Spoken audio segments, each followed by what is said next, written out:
right, what's going on, you guys? Nick here with Nick Strength and Power. I've got a couple of interesting stories for you guys today. Happy Easter to everybody that celebrates Easter. I hope everybody got to spend some time with their families today, and that everybody got to relax a little bit. But we got some cool bodybuilding stories for you guys today. The first story that I've got for you guys today, a very, very rare physique update from Big Ramy, two-time Mr. Olympia champ Big Ramy. Of course, Ramy won the 2020 and 2021 Mr. Olympia titles, and during his Olympia reign, one thing that a lot of people have pointed out has been the fact that Big Ramy is not very active on social media in general, but especially in between titles. When he's not prepping for a show, and when he's not just a couple weeks away from competing, you really almost never see anything from Ramy at all. Now, some people enjoy that, because it gives you a little bit of an element of surprise. The Dorian Yates shadow mode style of waiting until you're on stage to reveal your physique. Other people don't like that, because as a reigning Mr. Olympia, you've got a lot of fans. You've got to be an ambassador a little bit. You got to promote and represent that Mr. Olympia title. That is kind of the unspoken job of Mr. Olympia, if you will, is to be an ambassador for professional bodybuilding. And some people in this modern day of bodybuilding, they view that role of an ambassador as being active on social media, interacting with the fans, giving fans access to your favorite bodybuilder, especially if that bodybuilder is Mr. Olympia. But today we did get an update from Big Ramy. And again, I just want to emphasize that it's very rare that we see that. He says that this update was from April 17th, which of course is today. He says, I know I haven't been very active on social media lately, and I apologize to all of you for that.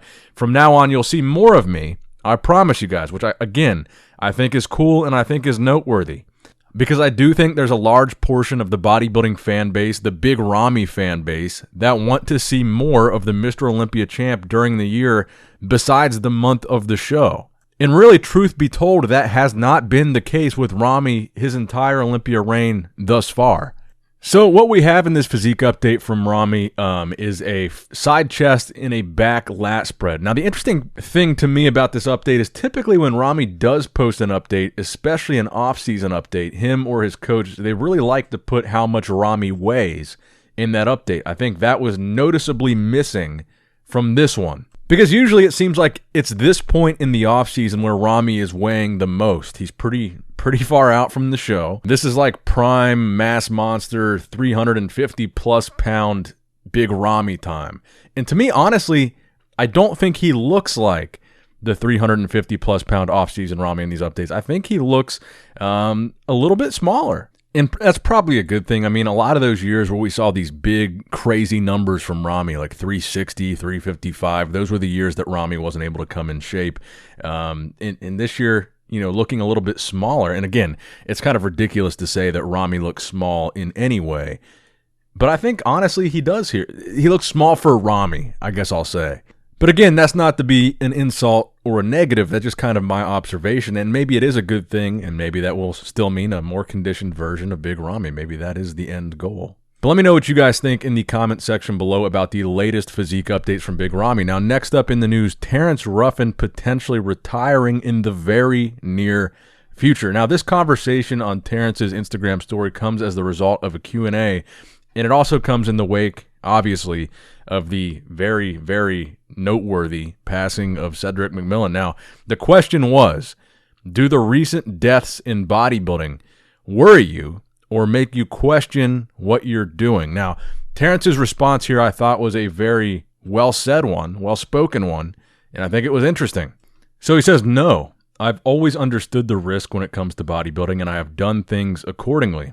He says, example, I'm in classic, I'm under my limit, and I plan on retiring in the next 3 years or so. To me, that was the most interesting part of this entire Q&A of any of the stories, a possible 3-year retirement plan. Now, what all does that mean? I think it means that Ruff Diesel thinks he's going to win the Olympia title in the next 3 years. I personally think that Chris Bumstead will win 5, at least, Olympia titles. He only needs 2 more. That does leave room for Terrence to win 1, if potentially Chris gave 1 up. Now, if I'm not mistaken, when I talked to Terrence at the Arnold Classic, I think we're about the same age. I think we're both around 29. So that would mean Terrence plans on retiring in his early 30s, which I think is ideal. But honestly, unfortunately, that situation does not present itself to everybody that competes. Different people turn pro at different points in their lives. They're at different points in their career. Some people are late bloomers. Some people come in their mid to late 30s and get their pro card. They don't have the luxury of having competed for all these years already and having these placings for all these years to the point where they could even be potentially in the conversation to win a big title like that by the time they're in their early 30s. Some people, it just doesn't work out that way. Ideally, I think that's a great plan. Terrence had the luxury of competing, winning major shows, placing very highly at a young age, in his 20s.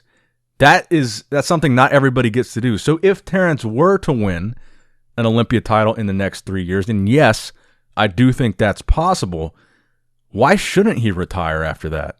In all likelihood, if Terrence were to win a title, let's be honest here, do you guys think it would be likely that he would go on a Chris Bumstead run where he's just winning Olympia titles for 5 years straight? Or do you think it's more likely that he might win one or two? I just think a lot of guys right now are thinking about their health, and guys like Terrence that have an opportunity to potentially retire young, I think they should take advantage of that opportunity. Even if he doesn't win the Olympia title in the next 3 years, maybe that means he's not going to win one. And then that's a whole other conversation of, well, if you've been runner-up this many times, maybe you're not going to win. Maybe you should retire 3 years from now. But personally, I do think that Terrence could win an Olympia title in Classic Physique. I do think that's possible, and I think it's possible in the next 3 years. I really do. Chris Bumstead is clearly one of the best to ever do it in Classic Physique, but realistically, the Chris Bumstead era can't last forever. It has to end at some point. And I think when it does, Ruff Diesel will be there waiting. Now, next up in the news, another guest posing from Keone Pearson. Now, this is interesting because we just saw a guest posing from Keone last weekend, but now I'm hearing that Keone is not switching from 212 back to Classic Physique. I'm hearing now that he's staying in 212, which would explain why he looks so big in these guest posing videos. I really am genuinely curious to see what's next for Keone at this point in his career. So he competed at the Olympia in the 212 category, qualified at Chicago Pro, won that show, got to the Olympia, and he wound up placing like 14th place. Not a great showing from Keone. In 212, this was. After that, he announced that he was going to switch back to Classic Physique. Now, the Classic Physique weight limit, obviously for him at his height, was a lot lower than 212 pounds. So I was kind of thinking that, seeing these updates from Keone, like he really doesn't look like he's downsizing. He really doesn't look like he's much smaller for Classic Physique. And now I'm hearing apparently he's staying in 212. I would like to see him go back to Classic Physique, honestly. I think he's got a great structure for that division. Obviously, he was first call-out in Classic Physique. He did much better at the Classic Physique Olympia than he did at the 212 Mr. Olympia. But whatever Keone decides to do, I'm sure he's going to be successful, and I really do hope the best for him.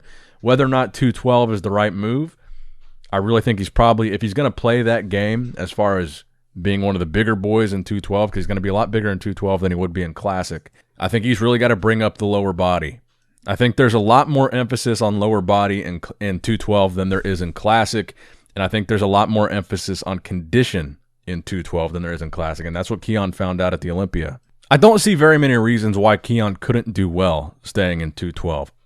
If he can come in condition, that's really all he needs to do. Bring up the legs, way tighter condition than the Olympia. He's proven that he can bring conditioning good enough to win shows that qualify for the Olympia, but it's got to be a whole notch above what he's brought in the past. But anyway, guys, let me know what you think in the comment section below. Should Keone stay in 212? Should he go back to Classic? What do you think the better move is going to be? I'm going to keep this video short today. Enjoy some time with your family.